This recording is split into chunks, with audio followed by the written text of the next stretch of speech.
এটা ৰেপ সং হিন্দু ভাই মুসলিম ভাই হিংসা কৰি কি লাভ ভাই হিন্দু ভাই মুসলিম ভাই হিংসা কৰি কি লাভ ভাই তুমি মৰিলে পুৰিব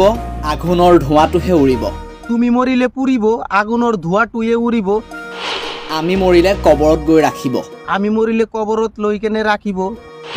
18 বছৰীয়া গাভৰু ছোৱালী আছিলে আৰু এজন 18 বছৰীয়া গাভৰু ছোৱালী আছিলে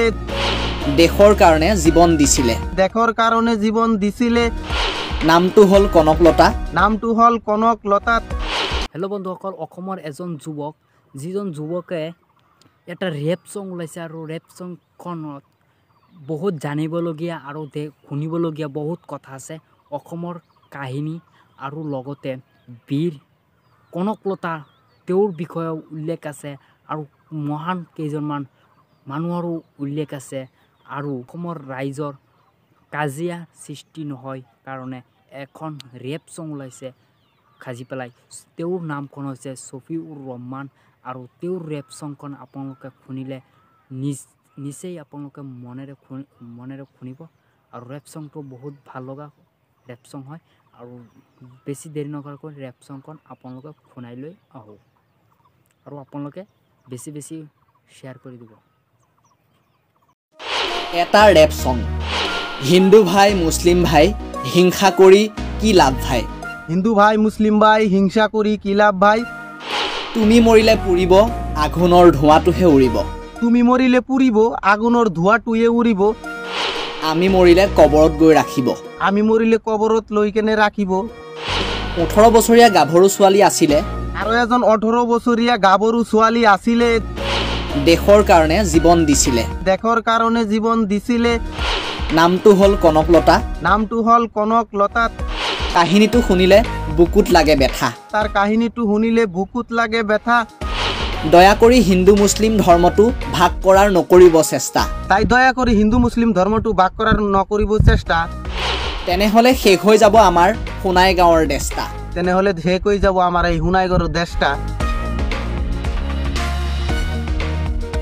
দেশ স্বাধীনক লৈ কলগছিয়াৰ ছফিউৰ ৰহমানৰ স্বৰচিত এই বিশেষ ৰেপ সংটো সম্পূৰ্ণকৈ শুনক আৰু শুনি কেনে পালে জনাওক মতামত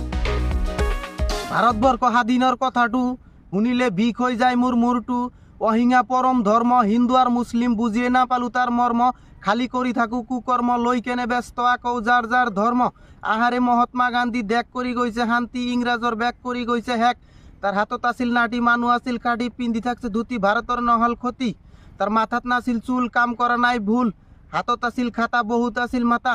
আহারে মহাত্মা গান্ধী আমি তোমার টাকার বান্ধি সারাদিনই কান্দি সকাল বিকেল রান্ধি তুমি তো সরকারি সব মানুষের দরকারি তাই কারো আছে বাড়ি কারো আছে নারী কারো আছে গাড়ি রাস্তায় দেখা পেলে যাই তাকে খুঁজকারি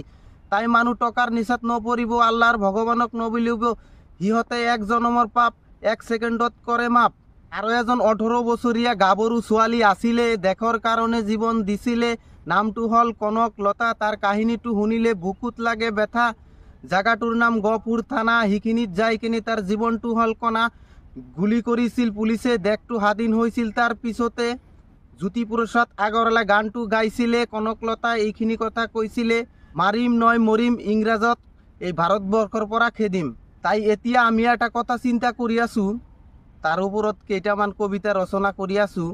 যেনেকুৱা এই দুনিয়াত মানুহ যদি সব বছৰ পিছত শ্ৰেষ্ঠ হয় খুন খারাপি ধান্দাবাজি হিটুই কি তার পরিচয় দেখা নাই ধরা নাই পোয়া নাই খোয়া নাই দিতে দিতে হেক নাই আরো লাগে আরো চাই হিন্দু মুসলিম কাই কাই দুঃখ কষ্ট সীমা নাই আমার ভাই তোমার ভাই সরু ভাই ডাঙার ভাই সব ভাইকে দেখা আছে বিপদে পড়লে একুয়ে নাই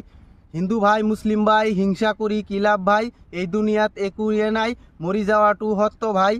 তুমি মরিলে পুরিব আগুনের ধোঁয়াটুয়ে উড়িব আমি মরিলে কবরত লৈ কেনে রাখিব খুঁজি লইবা কোনোবাই কি আনিব পারিব তাই দয়া করে হিন্দু মুসলিম ধর্মটো ভাগ করার নকরিব চেষ্টা তেনেহলে শেষ হয়ে যাব আমার এই সোণাইগাঁৱৰ দেশটা